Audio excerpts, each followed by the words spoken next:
बिस्मिल्लाहिर्रहमानिर्रहीम।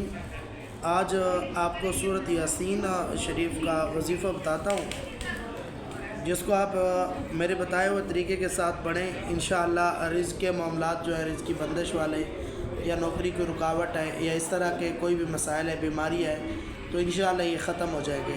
आपने सबसे पहले वज़ू करना है।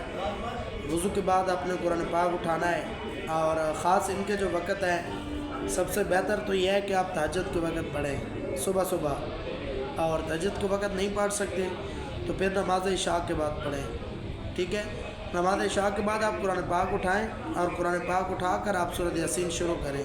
जहाँ पे मुबीन आते हैं ना, 7 या 11 मुबीन सूरत यासीन के अंदर हैं, तो उन 11 मुबीनों पर रुक कर अपनी हाजत के लिए दुआ भी करनी है और 3 बार दरूद पढ़ना है। उसके बाद आगे सूरत को मुकम्मल करना है, एंड पे दुआ करना है। जो भी हाजत मांगेंगे इंशाअल्लाह अल्लाह ताला वो आपकी हाजत पूरी कर देगा।